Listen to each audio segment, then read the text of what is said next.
Professor Daniel Whitmore thought humiliating a quiet woman in front of 300 students would make him look brilliant, but before the afternoon was over, the entire auditorium would witness the destruction of a reputation built over 30 years. The massive lecture hall at Blackstone University glowed beneath rows of recessed lights, polished oak walls reflecting the soft hum of anticipation as graduate students filled the tiered seats one by one. Laptops opened. Coffee cups steamed. Phones lifted in preparation for the livestream event advertised across campus for weeks. At precisely 2 p.m., Professor Daniel Whitmore stepped onto the stage wearing a tailored navy suit and a silver watch that flashed beneath the projector lights. At 56, Whitmore carried himself like a man who had spent decades being told he was the smartest person in every room. His reputation in advanced calculus and theoretical mathematics had turned him into something close to royalty within academic circles. Students feared him, faculty admired him, and Whitmore enjoyed every second of it. Today, he announced confidently, his voice echoing through the auditorium, we'll examine a proof so difficult that only a handful of mathematicians in the country fully understand it. A ripple of impressed murmurs swept across the room. Near the back row, almost invisible beneath the glow of the overhead lights, Claire Bennett quietly organized a stack of returned library journals inside a small rolling cart. Her gray cardigan hung loosely over a plain white blouse, and her blonde hair was tied back in a simple low ponytail. Most students barely noticed her anymore. To them, Claire was just the quiet library assistant who pushed carts through hallways and spent her days shelving books no one else wanted to touch. She preferred it that way. Whitmore began writing equations across the enormous blackboard with dramatic precision, each line of chalk pulling the audience deeper into his performance. The room remained completely silent except for the scratching of chalk and the occasional clicking of laptop keys. Then, halfway through the proof, Claire slowed beside the back aisle. Her eyes narrowed slightly. Something was wrong. Very small, almost invisible, but wrong. She stared at the theorem projected across the giant screen, while students feverishly copied every symbol as if recording sacred scripture. Claire's fingers tightened around the handle of the cart. Interesting, she whispered under her breath. A nearby student looked up. Did you say something? Claire hesitated for half a second. There's an inconsistency in the transformation step, she replied softly. The student blinked in confusion. What? Unfortunately for Claire, the microphone clipped to Whitmore's jacket had gone silent for a brief moment, and the auditorium itself carried sound with brutal clarity. Whitmore slowly stopped writing. The chalk froze in his hand. The room sensed the shift instantly. 300 students turned toward the back row. Whitmore adjusted his glasses, staring directly at Claire with visible irritation. I'm sorry, he said coldly. Did the library staff just critique my proof? A few students laughed nervously. Claire immediately lowered her eyes. I didn't mean to interrupt. Whitmore smiled, but there was nothing warm in it. No, he replied, setting the chalk down carefully. Please, since you clearly have something valuable to contribute to advanced calculus, why don't you come down here and enlighten all of us? The auditorium erupted into scattered laughter.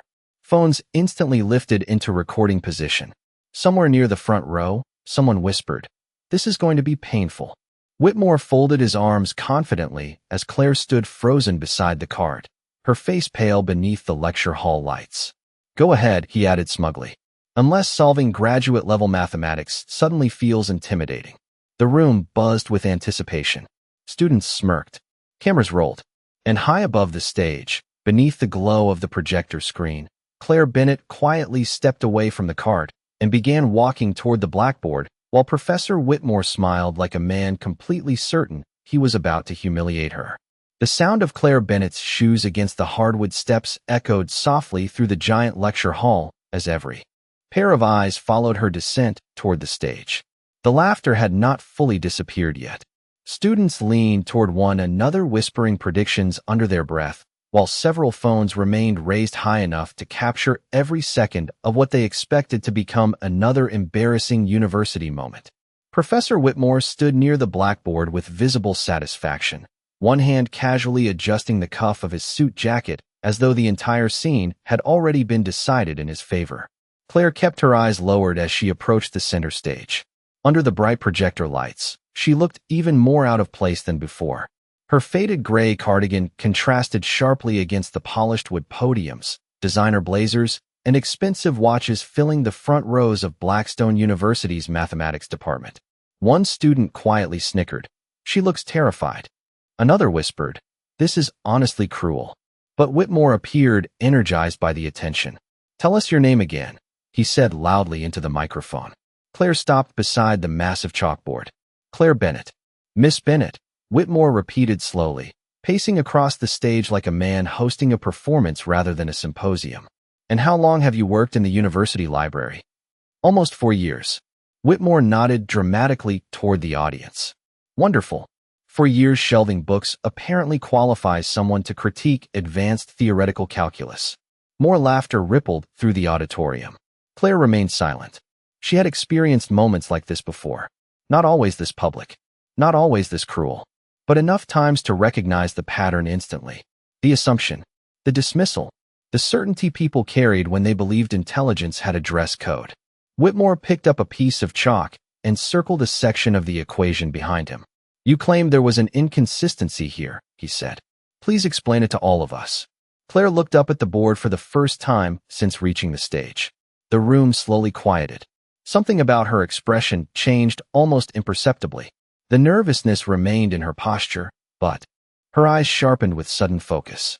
It was the look of someone no longer seeing a room full of strangers, but a language she had understood her entire life. "The variable substitution creates a hidden divergence under constrained conditions," she said softly. Several students frowned immediately. A professor near the front row lowered his pen. Whitmore's smile weakened for half a second before returning. "That is a very impressive sentence," he replied dryly. "Can you actually prove it?" Claire hesitated. Her fingers tightened around the chalk resting on the tray beneath the board. For a brief moment, memories flashed through her mind with painful clarity. Long nights 20 years earlier surrounded by notebooks and equations. University competitions. Research conferences. The sound of applause she had spent years trying to forget. Then came the hospital rooms. The phone call that changed everything. The sudden disappearance from academia that left colleagues confused and rumors unanswered. Claire swallowed quietly and looked back at the equation. "Yes," she answered. The auditorium fell completely silent. Whitmore stepped aside with exaggerated politeness and gestured toward the board. "Please," he said confidently. "Show us." Claire reached down slowly and picked up the chalk. Somewhere in the audience, a student whispered, "This is either going to be incredible or a complete disaster." But what no one in that room understood yet was that Professor Daniel Whitmore had already made a catastrophic mistake. He had not invited an unqualified woman onto that stage. He had invited the one person in the entire auditorium capable of exposing flaws in his work that nobody else had even noticed. Claire Bennett lifted the chalk toward the blackboard so calmly that several students exchanged confused glances. They had expected panic. They had expected trembling excuses and an awkward retreat back toward the library cart waiting near the rear doors. Instead, the quiet woman standing beneath the giant projector screen studied the equation with the stillness of someone reading a familiar language. Professor Whitmore leaned casually against the desk near the stage, folding his arms with visible confidence. To him, this was still entertainment. A public lesson about knowing one's place. "Take your time," he said smugly. "Advanced calculus can be overwhelming for beginners." A few scattered laughs drifted through the auditorium. Claire said nothing. The chalk touched the board with a soft scratch that echoed across the silent hall. One line, then another. Her handwriting was remarkably precise, elegant even. Each mathematical symbol perfectly aligned, as though she had written equations on blackboards her entire life. Students who had been smirking seconds earlier slowly stopped whispering. Claire moved steadily through the proof without hesitation, simplifying transformations that most graduate students struggled to understand. The confidence in her movements began changing the atmosphere inside the room. Whitmore's expression tightened slightly. At first, he told himself she had simply memorized a few advanced concepts from books in the library. But after less than 2 minutes, that explanation no longer made sense. Claire was not guessing. She was not struggling. She was navigating the theorem faster than some doctoral candidates on faculty payroll. Near the front row, Professor Leonard Graves lowered his reading glasses and leaned forward in silence. A visiting scholar from Stanford stopped typing entirely.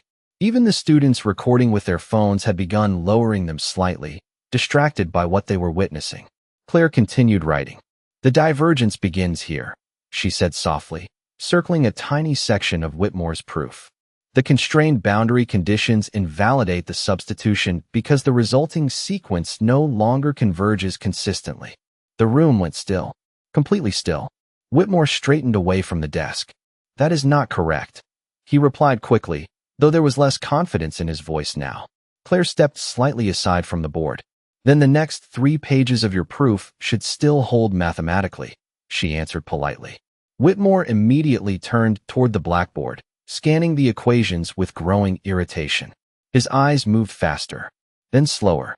The confidence draining from his posture did not go unnoticed. A faint murmur spread across the auditorium.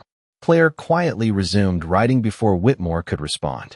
"But they do not," she continued, "because once the divergence appears, every dependent transformation afterward becomes unstable." Another professor stood from his seat. "Wait," he interrupted quietly. "She is right." The words hit the room like a crack through glass. Students looked at one another in disbelief. Whitmore blinked hard and grabbed a marker from the desk, quickly attempting to recover control of the situation. "No," he snapped. "There are alternative conditions that preserve the sequence." Claire nodded gently. "There are," she replied. "But you did not apply them." Silence swallowed the auditorium again. Somewhere near the back row, a student whispered, "Oh my God." Whitmore stared at the board, now visibly sweating beneath the stage lights. The livestream cameras continued broadcasting every second onto screens across campus. Graduate assistants stood frozen near the side walls. Claire calmly placed another line beneath the equation and stepped back. "That correction stabilizes the proof," she explained softly.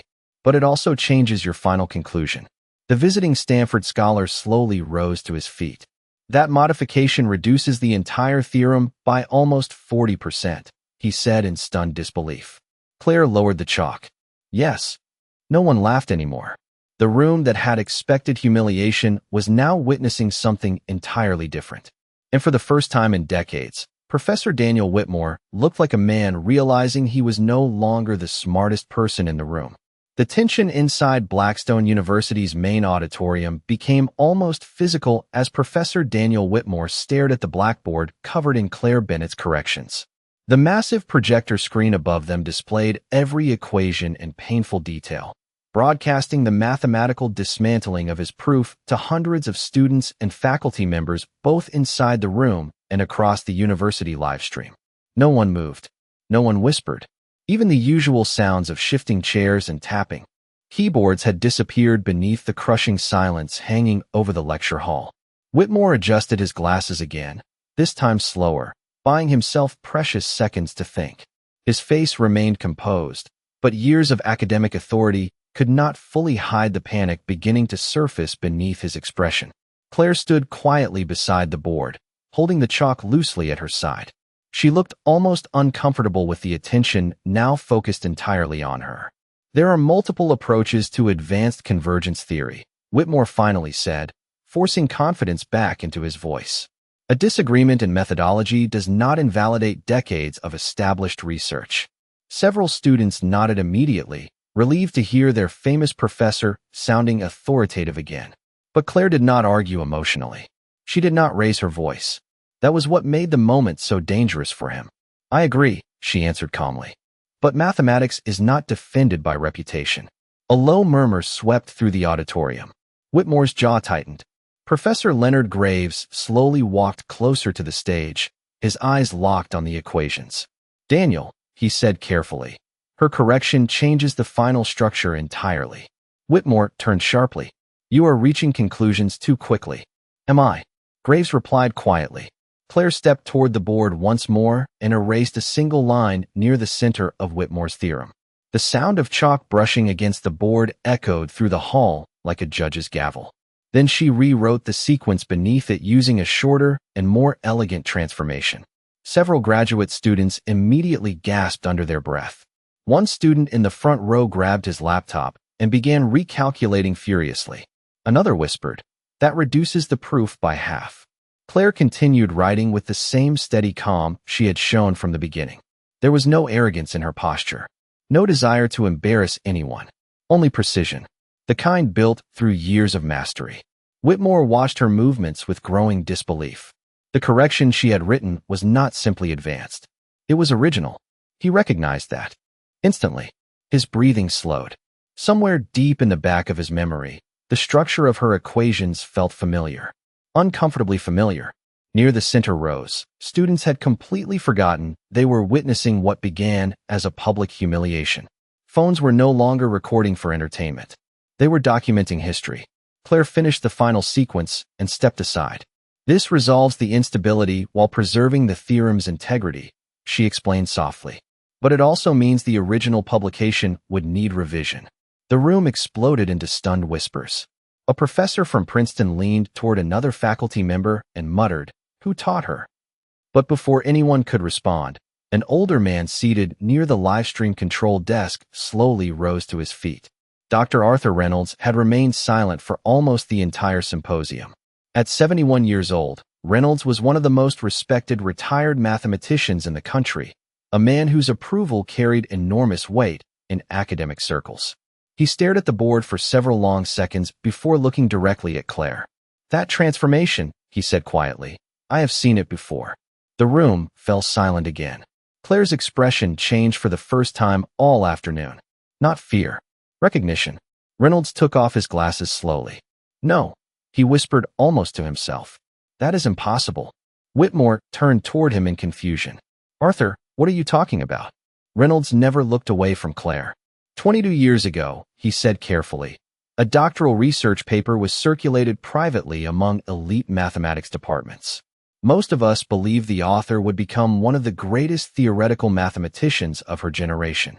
The silence inside the auditorium became absolute. Claire lowered her eyes. And suddenly Professor Daniel Whitmore began realizing the horrifying truth standing directly in front of him. Professor Daniel Whitmore felt the room slipping away from him 1 second at a time.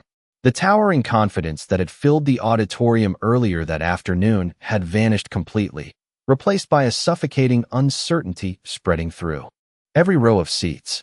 Students stared between Claire Bennett and Dr. Arthur Reynolds with expressions that ranged from confusion to disbelief. The giant livestream screens hanging beside the stage displayed Claire's elegant equations in sharp white against the blackboard, almost like evidence presented before a jury. Reynolds slowly descended the front steps of the auditorium without taking his eyes off her. "The paper was anonymous," he continued quietly. "No university claimed it. No author appeared publicly. But every serious mathematician who read it knew the mind behind it was extraordinary." Claire remained still beside the board, the chalk resting silently in her hand. Whitmore swallowed hard. Somewhere deep in his memory, old fragments were beginning to connect. Graduate seminars, conference debates, a vanished prodigy discussed in elite academic circles decades earlier. A young woman whose theories had unsettled senior mathematicians before disappearing completely. Reynolds stopped only a few feet from Claire.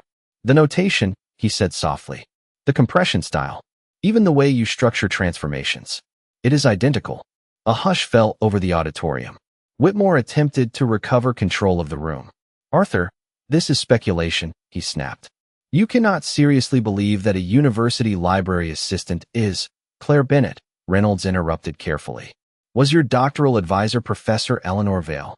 The color drained from Whitmore's face instantly. Eleanor Vail had been legendary, one of the greatest mathematics scholars of her era. Claire lowered her eyes for several seconds before answering quietly, "Yes." The room erupted into stunned whispers so loudly that the livestream moderator accidentally muted the auditorium microphones for a moment. Students looked around in shock. Faculty members began speaking over one another. Several older professors were already searching their memories for the name Claire Bennett. Whitmore stood frozen beside the podium. He suddenly remembered exactly where he had seen those equations before. 20 years earlier, during a closed academic symposium in Chicago, a research manuscript had circulated, privately among top departments. Whitmore himself had spent weeks studying it. The paper challenged accepted convergence models so elegantly that some professors called it revolutionary. Others called it dangerous. But everyone remembered the name attached to the file before it mysteriously disappeared from academic discussion. Claire Bennett. Whitmore's mouth opened slightly, but no words came out. Reynolds looked toward the audience. She vanished after her doctoral work, he explained quietly. No interviews. No tenure applications. No publications afterward. Most of us assumed she left mathematics entirely. Claire finally spoke again, her voice calm despite hundreds of eyes fixed on her. My mother became sick during my final year. The room grew still once more. After she passed away, my younger brother needed someone to raise him. Academia stopped mattering. There was no bitterness in her tone. No self-pity. Only quiet honesty. A student near the front row slowly lowered his phone. Suddenly ashamed, he had once been recording her for entertainment. Whitmore stared at Claire with visible disbelief. You are telling me, he said carefully, that you abandoned one of the most promising mathematical careers in the country to work in a library? Claire looked at him gently. I did not abandon mathematics, she replied. I simply stopped needing recognition. The words landed harder than any public humiliation could have. Silence spread through the auditorium again. The kind of silence that forces people to examine themselves. Whitmore looked around the room and realized every ounce of power he had relied on only an hour earlier had disappeared completely. Students no longer looked at him with admiration. Faculty members no longer rushed to defend him. And standing only a few feet away was the woman he had mocked publicly without realizing she possessed the very brilliance he had spent his career chasing. The atmosphere inside Blackstone University's auditorium had transformed completely. What began as a prestigious symposium now felt more like a public reckoning unfolding in real time beneath the harsh glow of projector lights and livestream cameras. Students, who once admired Professor Daniel Whitmore, sat in stunned silence, watching the man who controlled their grades, recommendations, and academic future struggle to regain authority over a room that no longer believed in him. Claire Bennett remained near the blackboard with quiet composure, her simple gray cardigan and modest posture standing in sharp contrast to the towering academic egos surrounding her. Yet somehow, she now seemed like the only person in the room fully at peace. Whitmore cleared his throat and stepped back toward the podium, desperate to recover control before the situation slipped further away. Even if Miss Bennett possesses an impressive background, he said carefully, that does not excuse the fact that she interrupted a formal academic presentation. Several students exchanged uncomfortable glances. The argument sounded weak even to him. Claire did not respond immediately. Instead, she quietly placed the chalk back onto the tray beneath the blackboard. The soft click echoed across the silent hall. Dr. Arthur Reynolds studied Whitmore with visible disappointment. Daniel, he said quietly, she corrected your proof with more clarity in 10 minutes than most departments manage in 10 years. Whitmore's jaw tightened. This is not about talent, he snapped. This is about professionalism. But the room no longer moved with him. A graduate student near the center rows suddenly stood up. With respect, Professor, he said nervously, you invited her onto the stage to embarrass her. The auditorium fell silent again. Whitmore turned sharply toward the student as if preparing to shut him down immediately, but before he could speak, another voice joined in. You called her the library staff. A second student rose slowly. You laughed at her in front of everyone. Then another student stood, and she still treated you with respect after proving you wrong. The momentum shifted all at once. One by one, students who had spent years intimidated by Whitmore's arrogance began speaking openly for the first time. Not angrily, not cruelly, just honestly. The truth, once spoken publicly, became impossible to silence. Whitmore looked around the auditorium and realized the terrifying reality unfolding before him. The room was no longer afraid of him. Claire watched quietly as the walls of authority Whitmore had built over decades began collapsing under the weight of his own behavior. She could have humiliated him then. She could have exposed every flaw in his theorem, every insecurity hidden beneath his polished reputation. But she did not. That was what separated dignity from arrogance. Reynolds stepped closer to Claire. Blackstone would offer you a faculty position immediately if you wanted one, he said sincerely. Several professors nodded in agreement. Even the dean seated near the rear aisle looked ready to stand and applaud. Claire smiled faintly, almost sadly. I appreciate that, she answered softly. But I already have work I care about. Whitmore stared at her in disbelief. You would walk away from this? Claire finally looked directly at him. Her voice remained calm, but every word landed with quiet force. Not everyone needs power to feel valuable, Professor. The room went silent once more. Whitmore lowered his eyes for the first time all afternoon. The confidence was gone now. So was the superiority. All that remained was the uncomfortable realization that the woman he tried to humiliate had shown him more grace in victory than he ever showed her in defeat. Claire picked up her small rolling cart near the stage steps and turned toward the exit. Hundreds of students watched her walk slowly through the center aisle beneath the soft glow of the auditorium lights. No one laughed anymore. No one whispered. They simply moved aside respectfully as she passed. And somewhere deep inside that marble-lined university, people began remembering a lesson academia often forgets. Intelligence speaks quietly. Arrogance speaks loudly. And only one of them survives the truth. By the following morning, the events inside Blackstone University's auditorium had spread far beyond campus walls. Clips from the live stream flooded social media feeds across the country, each one capturing a different moment of the collapse nobody had expected to witness. Some videos focused on Claire Bennett calmly correcting equations in front of stunned professors. Others captured the exact second Professor Daniel Whitmore realized who she truly was. But the clip viewed millions of times showed something much simpler. A quiet woman in a gray cardigan standing beneath the projector lights, while an entire auditorium slowly stopped laughing. Inside the university library, however, nothing about Claire's routine appeared to change. Sunlight filtered softly through the tall windows as she pushed a cart of returned books between marble columns and quiet reading tables exactly as she had every morning for the past 4 years. Students who once walked past her without noticing now stared openly.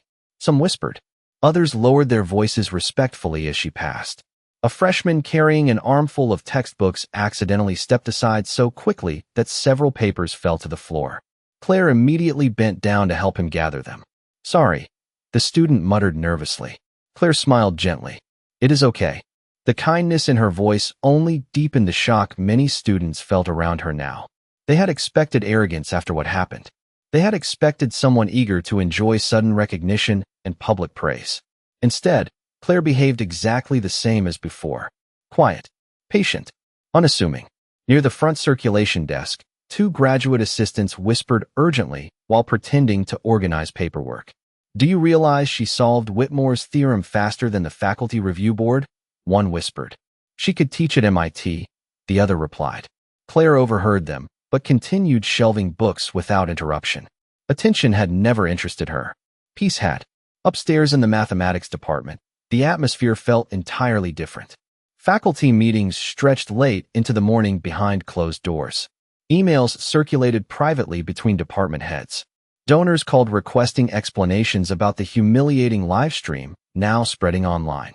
Several students had already filed anonymous complaints describing Whitmore's long history of public intimidation toward anyone he considered intellectually beneath him.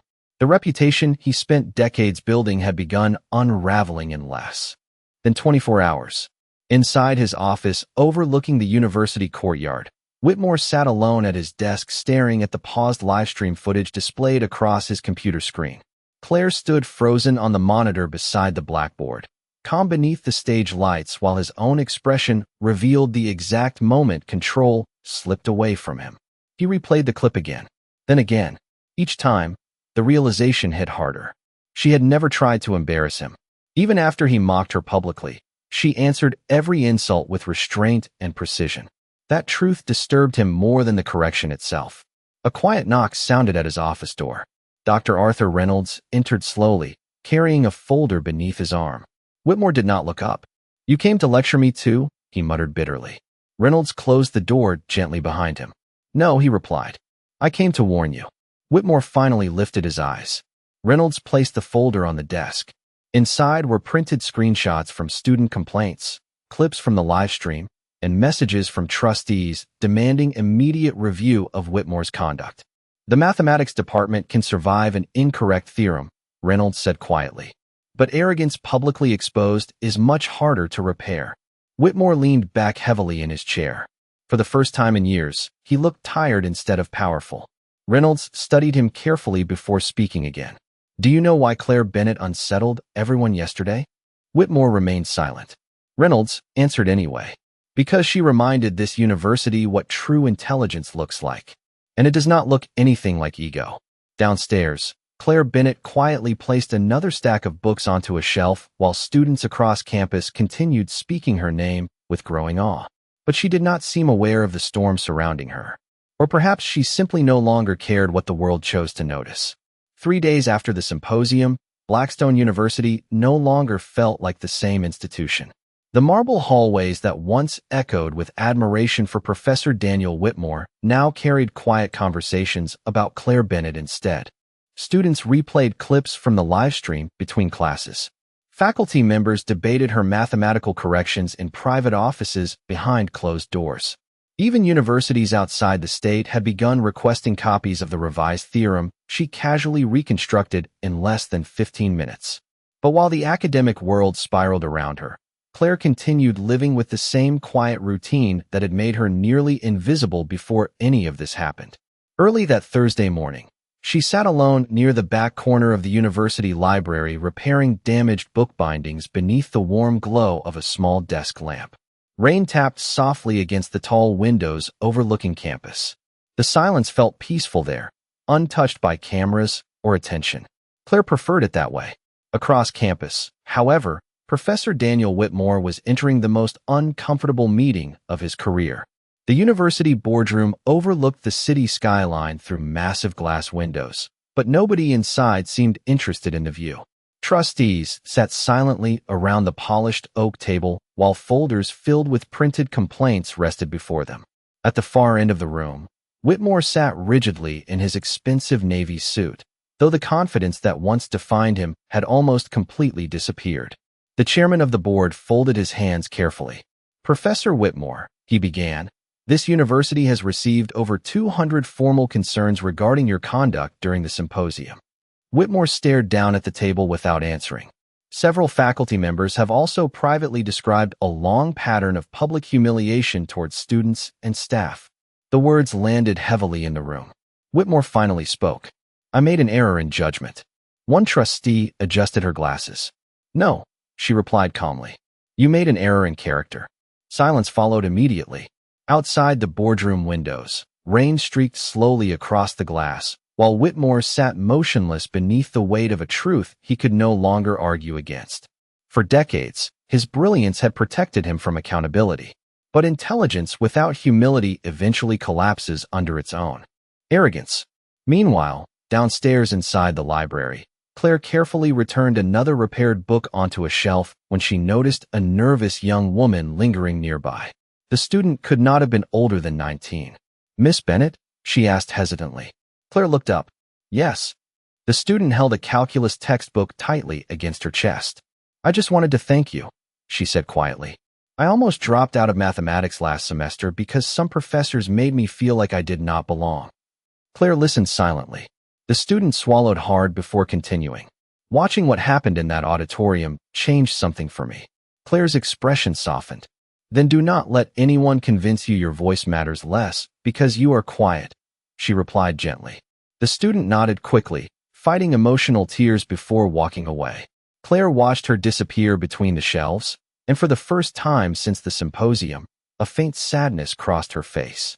She understood exactly how many talented people abandon their gifts simply because someone powerful convinced them they were not worthy enough to continue. Upstairs, the board meeting finally ended. Whitmore exited the room alone carrying a thin envelope in trembling hands. Administrative leave pending review. The hallway outside felt colder than usual. Faculty members avoided eye contact as he passed. Nobody rushed to defend him anymore. Nobody admired him anymore. He paused beside one of the giant campus windows overlooking the courtyard below. Far beneath him, students crossed the rain-soaked sidewalks carrying umbrellas through the gray afternoon. And near the library entrance, Whitmore spotted Claire Bennett quietly helping a student gather dropped papers from the wet ground. She smiled kindly at the embarrassed freshman before continuing inside, without noticing him watching from above. Whitmore stood frozen beside the window for several long seconds. Because in that moment, He finally understood the difference between being respected and merely being feared. And only one of those survives after the applause disappears. 2 weeks later, the lecture hall at Blackstone University stood full once again. The polished wooden seats were occupied long before the evening event officially began, and students lined the walls holding notebooks against their chests, while faculty members filled the front rows beneath the soft amber glow of the chandeliers overhead. But this time, nobody had gathered to watch arrogance perform. They had gathered to witness dignity return. A quiet buzz moved through the auditorium as the university dean stepped onto the stage. "Tonight," he announced carefully, "Blackstone University welcomes a guest lecturer whose work influenced modern theoretical mathematics long before most of us realized it." The room erupted into applause before he could even finish speaking. Near the side entrance, Claire Bennett paused briefly beside the curtain. She wore the same simple style she always had. A soft gray sweater, dark slacks, her blonde hair tied neatly back. No expensive jewelry, no dramatic entrance. Yet somehow, she carried more presence walking quietly toward the stage than most powerful people ever achieved demanding attention. Students immediately stood to their feet as she appeared beneath the auditorium lights. The applause grew louder. Some faculty members joined reluctantly at first, while others clapped with genuine admiration. Claire looked visibly uncomfortable with the attention, but she smiled politely and approached the podium anyway. Near the back row, several freshmen whispered excitedly while older professors watched with thoughtful silence. And seated alone near the far aisle, Professor Daniel Whitmore quietly observed everything without speaking. He no longer occupied the stage. No assistants surrounded him. No students rushed to impress him. For the first time in decades, he sat among the audience instead of above it. Claire adjusted the microphone slightly. The room slowly quieted. "I almost declined this invitation," she admitted softly. "Not because I dislike mathematics, but because I spent many years believing I no longer belonged in rooms like this." The honesty in her voice settled deeply over the audience. "What changed my mind," she continued, "was realizing how many people walk away from their gifts simply because someone convinced them they were not important enough to stay." Several students lowered their eyes quietly. Claire glanced across the auditorium, her calm gaze moving over rows of young faces carrying the same insecurity she once felt herself. "Talent is fragile," she said, "not because it is weak, but because humiliation can silence people before they ever discover what they are capable of becoming." The room remained completely still. No phones moved. No whispers interrupted her. Even Whitmore sat motionless near the back row, listening carefully. Claire stepped away from the podium and approached the blackboard once again. But this time, there was no mockery waiting for her. No laughter. Only respect. She picked up a piece of chalk and began explaining mathematical concepts with remarkable simplicity, transforming ideas once feared by students into something elegant and approachable. The atmosphere inside the auditorium slowly changed from intimidation into curiosity. Students leaned forward instead of shrinking back. Hands rose without fear of embarrassment. Questions were answered patiently rather than dismissed. And for the first time in years, the lecture hall felt less like a battlefield for egos and more like a place meant for learning. Near the end of the evening, Claire set the chalk down gently and looked toward the audience one final time. "The smartest person in a room," she said quietly, "is rarely the one trying hardest to prove it." A hush fell over the auditorium before applause thundered through the hall louder than before. Students rose to their feet again. Some professors did too. Even Whitmore slowly stood after several long seconds, his expression unreadable beneath the dim lights near the back wall. Claire simply nodded politely, gathered her notes, and stepped away from the stage without celebration or triumph, because she had never needed applause to understand her worth. And that night, Blackstone University remembered something far more valuable than calculus. Respect is not earned through intimidation. It is earned through humility, patience, and the quiet courage to treat people with dignity long before the world discovers who they truly are.